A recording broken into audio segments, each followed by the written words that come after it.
चावल रख लीजिएगा सज्जे हाथ में। हरि ओम गुरुर्ब्रह्मा गुरुर्विष्णु गुरुर्देवो महेश्वरः गुरु साक्षात् परब्रह्म तस्मै श्री गुरवे नमः। ओम गजाननं भूतगणाधिसेवितं कपत्तजम्बूफलचारुभक्षणम् उमासुतशोकविनाशकारकं नमामि विघ्नेश्वरपादपङ्कजं श्रीगङ्गणाधिपतये नमः। ओम अम्बे अम्बिके अम्बालिके नमामि यत् कश्चन सशस्त्रका सुभद्रिकां कम्पीरवासनीं। हरि ओम श्रीमन्महा अंबिकाय नमो नमः। ओम वंदे देवमुमापदं सर्वरं वंदे जगत्कारणं वंदे पन्नगभूषणं मृगधरं वंदे पशूनां पतिं वंदे सूर्यशशाङ्कवहिनयनं वंदे मुकुन्दप्रियां वंदे भक्तजनाशयं च वरदां वंदे शिवं शङ्कराम्। ओम या कुन्देन्दुतुषारहारधवला या शुभ्रवस्त्रावृता या वीणावरदण्डमण्डितकरा या श्वेतपद्मासना या ब्रह्म अच्युत शंकर प्रभृत विरदेवै सदा वंदिता सा पातु मां भगवती सरस्वती निशेषजाड्यापः। सद्गुरु कृपा भगवत आशीर्वाद नर नाम संवत्सर विक्रमी संवत 2079 चंद्रमास कार्तिक कृष्ण पक्ष चतुर्थी तिथि आज दिन गुरुवार को यानी कि बृहस्पतिवार को सुहागिन स्त्रियों का परम पावन पवित्र व्रत करवा चौथ का आज त्योहार है। इस त्योहार की सभी सुहागनों को हार्दिक शुभकामनाएं और ढेर सारी बधाई। अब कथा का आरंभ करते हैं। सबसे पहले कथा का महात्म, इस कथा को किसने किया वो जानिए। सबसे पहले महाभारत के युद्ध पर्व में माता हरिओम द्रौपदी जी भगवान श्री कृष्ण जी के पास में अपने पांचों पतियों की रक्षा के लिए जाकर के उनसे ये सवाल किया, ये प्रश्न किया कि हे भैया मेरे पति 5 जन और कुछ योद्धा हैं और सामने दुर्योधन के साथ में अक्षौणी सेना है जिसके सामने ये ठहर नहीं सकते। सो मेरे पति की रक्षा कैसे हो, मुझे कोई उपाय बताओ। तो भगवान श्री कृष्ण जी ने इस पावन व्रत के नियम और विधि विधान को सबसे पहले द्रौपदी को बतलाया, जिसे द्रौपदी ने नियम पूर्वक व्रत किया और महाभारत जैसे बकराल युद्ध पर भी विजय प्राप्त किया। इस व्रत को जो कोई भी श्रद्धा और भावना के साथ में धारण करती है उसे मात्र पति के दीर्घ आयुष के साथ और भी कई वस्तुएं जैसे धन धान्य पुत्र पौत्र सुख शांति समृद्धि हर प्रकार की मनोकामनाएं पूर्ण होती हैं। इसलिए इस व्रत को श्रद्धा भाव से करना चाहिए। यह व्रत कोई ऐसा वैसा नहीं। जो पार ब्रह्म परमेश्वर अवतरित भगवान श्री कृष्ण जी ने इस व्रत का इतना व्याख्यान किया, इतना महिमा मंडन किया, तो इस व्रत को करने से सबका ही कल्याण होता है। अब हम आगे की कथा कहते हैं। इस व्रत को करवा चौथ क्यों कहते हैं? करवा मतलब गड़वा, करवा मतलब गड़वा। जो कलश है, जो कलश है उसे ही करवा कहा जाता है। और इस व्रत में जब हम आरंभ करते हैं, कथा को सुनते हैं, उसमें हम जल भर के रखते हैं, उसमें चावल गुड़ और थोड़ा दूध डाल करके उस पर नारियल रखते हैं। किस लिए? कि जब हम कथा सुने तो ये कथा का साक्षी हो और हम चंद्रदेव को अर्घ दें तो हमारी ये कथा और ये व्रत महापूर्ण हो। उसके बाद ही व्रत को खोला जाता है। इस व्रत में कलश का विशेष महत्व होने के कारण इसे करवा चौथ व्रत कहा जाता है। वास्तव में ये व्रत गौरा माता का है, गणेश जी का है। गौरा माता सुहाग की रक्षा करती हैं, गणेश भगवान जी रिद्धि सिद्धि धन आदि पुत्र पौत्र आदि सभी प्रकार की मनोकामनाएं पूर्ण करते हैं। सदा भवानी दाहिने गौरी पुत्र गणेश ये सभी हम सब की रक्षा करते हैं, इसलिए इसे करवा चौथ का व्रत कहा जाता है। अब इस कथा को आरंभ करते हैं जो कि आज के युग में विशेष प्रचलित है। कथाएं जो होती हैं उनसे हमें प्रेरणा मिलती है, क्या व्रत करने के लिए। इन कथाओं से हमको प्रेरणा मिलती है। भगवान की कथा, संतों की वाणी ये हमें प्रेरणा देती है, इसलिए कि हम भगवान की भक्ति करें। अगर कथा नहीं होगी, कथा सुनाने वाले नहीं होंगे, तो धीरे धीरे जो हमारी सनातन पद्धति है हम उससे दूर होते जाएंगे। ये कथा जो है आपको हम सुनाते हैं कि एक परिवार था जिसमें 7 भाई थे और उनकी एक बहन थी वीरा। जो 7 भाई थे उनका विवाह माता पिता ने समय रहते ही करवा दिया, लेकिन 7 भाइयों को मन में ये बात थी कि मैं अपनी बहन के लिए उसके सुयोग वर ला कर दूंगा जिससे मेरी बहन सारी उम्र भर सुख से जीवन व्यतीत करे। ऐसा मन में विचार करके 7 भाई थे, कोई बहुत बड़ी बात नहीं थी। सब चारों दिशाओं में निकल गए और सभी लोग जब शाम को आते तो अपनी बहन से वर का बखान करते। सुंदर सुशील कुलीन वर बहन मैं देख करके आया हूँ, उसका नाम राजकुमार है, उसके इतनी जायदाद है कि तू वहां पर रहेगी, जीवन भर सुख से रहेगी, तुझे कभी कोई कष्ट नहीं आएगा। मीरा ने कहा भैया जो आपको अच्छा लगे वही मुझे स्वीकार है। फिर क्या था, ढोल बाजे के साथ में बारात आई और ब्याह करके मीरा को अपने साथ ले गई। जब तक वो अपने ससुराल में ही रही, जब कार्तिक महीना करवा चौथ का व्रत आया तो वो पहला व्रत करने के लिए अपने मायके में आई। मायके में आने पर अब ये है कि जैसे आज करवा चौथ का व्रत आरंभ करना है तो सुबह सरगी किया जाता है।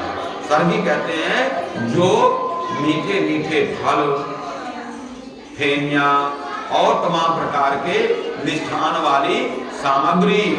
तो सरगी करने के लिए सभी भाइयों ने रल मिल करके इतना प्रबंध किया कि मीरा से खाया भी ना गया और वो बहुत प्रसन्न हुई। बस करो भैया, अब मेरे से नहीं खाया जाता है, ऐसे बार बार कहती। और फिर क्या था, भाइयों ने बड़े श्रद्धा भाव से उसका व्रत आरंभ करवाया, लेकिन व्रत करने के लिए दिन भर फिर भूखा भी रहना पड़ता है। सुबह का कुछ समय तो उसने बड़े प्रेम से निकाला, लेकिन जब वो भोर होने लगी तो भाई उसे तंग करने लगे। भाइयों ने कहा कि बहना अब तेरा समय कैसे बीतेगा, मैं तंग करता हूँ तो तू बोलती है कि मुझे तंग मत करो, मुझे प्यास लग जाएगी, मुझे भूख लग जाएगी। तो कहती भैया मैं अपना प्रबंध करना जानती हूँ। घर में सिलाई और कढ़ाई का सामान रखा था, उसने सुई धागा ले करके और कढ़ाई करना शुरू कर दिया।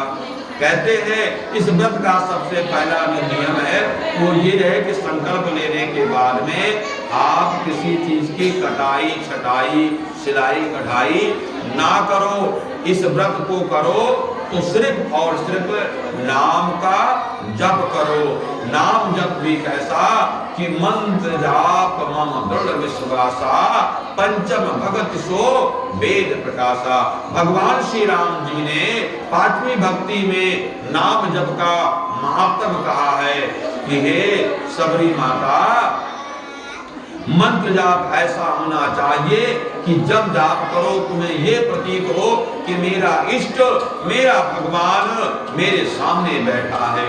मंत्र जाप मम दृढ़ विश्वासा, मेरे में इतना विश्वास हो कि जाप करने वाला जापक उसके सामने उसका इष्ट बैठा है तो उसका मन भटकेगा नहीं। जैसे क्लास में पढ़ता हुआ छात्र, क्लास में पढ़ता हुआ स्टूडेंट, जब क्लास में शिक्षक बैठा होता है, मास्टर जी बैठे होते हैं, तो वो स्टूडेंट जो होता है अपने गुरु के सामने कभी भी कोई गड़बड़ी नहीं करेगा, बढ़िया से पढ़ता है।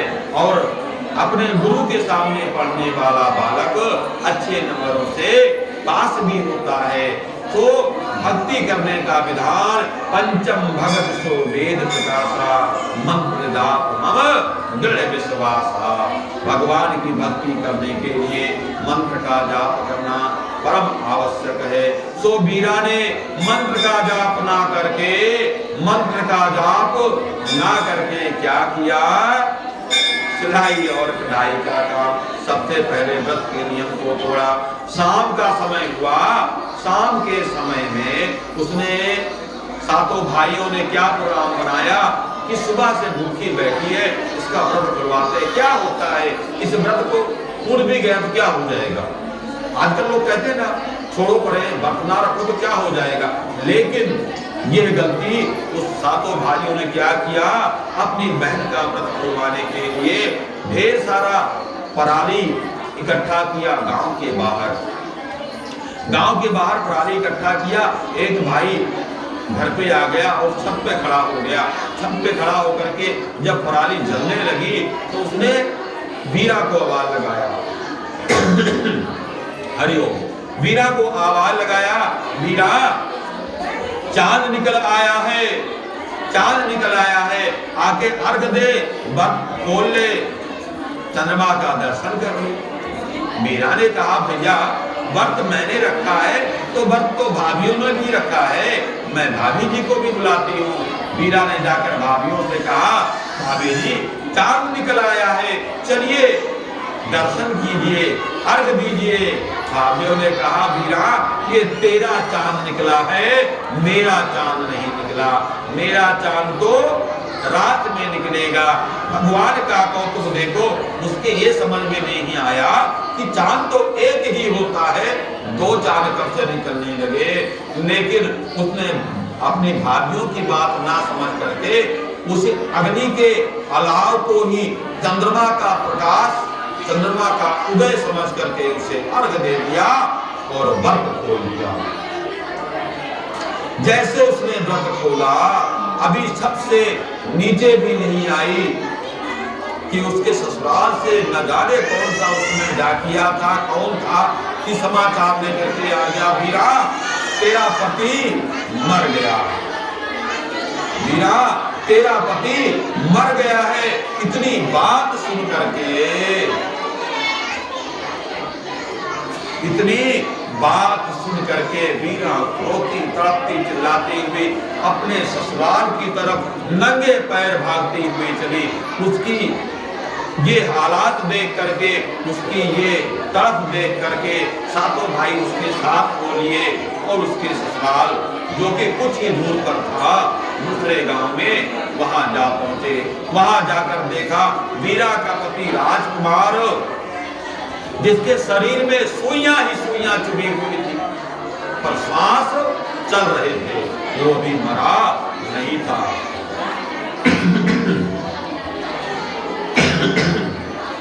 वो अभी मरा नहीं था। तुरंत वो माता के दरबार में गई, गौरा माता के चरणों में शीश रख करके बार बार माथा पटक पटक करके माता से विनती करती है, हे विघ्ना तोर मैं काह बिगाड़ा, जो अस आयुष में दुखदारा। हे माता मैंने आपका क्या बिगाड़ा, मैंने आपका व्रत इतने नियम पूर्वक किया, फिर भी आपने मेरे पति का जीवन हरण कर लिया। कोई अपना दोष नहीं देखता, कोई अपना दोष नहीं देखता, सब दूसरे पे दोष लगाते हैं। वीरा ने भी ऐसे किया, उसने दोष लगा दिया कि माता आपने ऐसा कैसे कर दिया। फिर कुछ देर के बाद में फिर क्षमा प्रार्थना, मंत्रहीनम क्रियाहीनम भक्तिहीनम सुरेश्वरी जन पूजितम मया देवी परिपूर्णम तरस्तुमे। हे माता, मैं मंत्र और क्रिया से वीर हूँ, मेरे अपराधों को क्षमा कर दो। दास के अवगुण बहुत है, देना नहीं ध्यान, दाती अपनी दया से करो मेरा कल्याण भैया, करो मेरा कल्याण। बार बार माता के चरणों में माथा टेकती और यही विनती करती है, मैं अनजान मलिन मन ना जानू कोई रीत, अटपट वाणी कोई समझो मेरी प्रीत, समझो मेरी प्रीत। उसकी बार बार दीनहीन युक्त बातें सुन करके माता को वीरा पर दया आई। माता ने आकाशवाणी के द्वारा उसको समझाया, वीरा तुमने व्रत के नियम को तोड़ा है, तुमने व्रत में सिलाई कढ़ाई ना करने का जो खास आदेश है तुमने वो किया, इसलिए तेरे पति के शरीर में सुइयां ही सुइयां चुभी हुई है।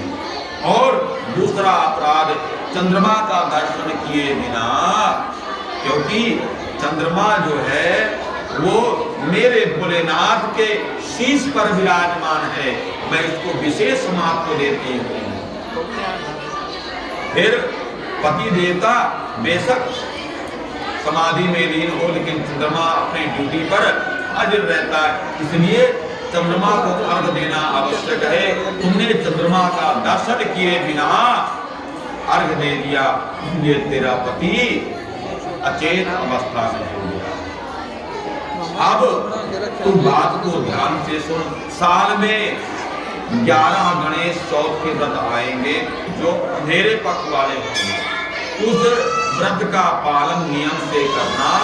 जब 12वां यानी कि फिर कार्तिक मास की करवा चौथ का व्रत आएगा तब तुम व्रत को धारण करना। फिर क्या था, उसने जा करके माता से मत्था टेक करके अपने पति की सेवा में लग गई, एक एक करके सुइयां निकालने लगी। और जैसे जैसे गणेश चौथ का व्रत आता वो गणेश चौथ के व्रत को भी नियम से पालन करती। और फिर एक दिन वो दिन भी आया, कौन सा, कार्तिक महीने की करवा चौथ का त्योहार आया। और उस करवा चौथ के त्योहार को बड़े ही श्रद्धा पूर्वक उसने संकल्प लिया कि हे माता, मैं अपने पति के दीर्घ आयुष के लिए आज आपका व्रत रखने का संकल्प लेती हूँ, मुझ पर कृपा करो, मेरा पति मुझे वापस करो माता, मुझे वापस करो। बार बार प्रार्थना करके संकल्प लिया। सुबह से लेकर संध्या, अरे सुबह से लेकर दोपहर हो गई। दोपहर के समय करवा बेचने वाली आई, तो करवा बेचने आई हूँ, करवा खरीद लो, करवा बेचने आई हूँ, करवा खरीद लो, करवा बेचने आई हूँ, करवा खरीद लो। जब बार बार आवाज सुनी तो वीरा ने अपने घर की नौकरानी गोली थी, हरिओ, जो गोली थी, गोली को आवाज लगाया कि हरिओ गोली, मेरे पति के सिर को थोड़ी देर के लिए अपनी जंघों पर रख, क्योंकि सिर में ही सुइयां बची हैं, बाकी सुइयां सब निकल रही हैं। मैं करवा खरीद कर आती। और वो करवा खरीदने के लिए बाहर गई। इधर गोली ने जो सिर में बची हुई सुइयां थी वो भी निकाल दिया। सुइयों के निकलते ही राजकुमार को होश आया। होश आते ही उसने अपने सामने किसको पाया, दासी को, नौकरानी को। प्रभु का कौतुक देखो कि जो दासी थी सो रानी हो गई और जो रानी थी सो गोली हो गई। यानी कि अपनी दासी को ही अपनी पत्नी समझ बैठा और अपनी पत्नी को घर की नौकरानी। जब वीरा ने आकर के देखा, उसके तो समझो हृदय में आग लग गई हो, और उसने आकर के कहा, ठहरो, स्वामी ये आपकी पत्नी नहीं, आपकी पत्नी मैं हूं, मेरा नाम मीरा है, ये हमारी घर की दासी का नाम मोली है। बार बार आग्रह करने पर फिर राजकुमार ने कहा, मुझे कुछ समय दो, तुम दोनों एक एक करके मेरे कमरे में आना, जब मैं आवाज लगाऊंगा तब। अपने कमरे में सुंदर एक मखमली चादर बिछवाया और चादर बिछवाने के बाद सबसे पहले वीरा को आने के लिए कहा। वीरा ने जैसे घर में प्रवेश किया, कमरे में प्रवेश किया, सुकोमल पैर और सुंदर चाल से अपने पति के बाईं तरफ जाकर खड़ी हो गई और जब मोली को आने के लिए कहा तो मोली काम काज करने वाली सेविका, उसके पैर की बीमारियां फटी हुई थी, उसमें सारी चंदन लिपट गई। तो राजकुमार को ये समझते देर ना लगी कि वास्तव में जो मोली है सो मोली ही है और जो वीरा है वही मेरी रानी है। माता का कौतुक देखो, जो मोली सी सो गोली हो गई, जो रानी सी सो रानी हो गई। जैसे माता ने वीरा का सुहाग उसे वापस किया, उसके सुहाग की रक्षा किया, वैसे आप सभी सुहागरों की रक्षा माँ जगदम्बा, माँ गौरा रानी सदा करे।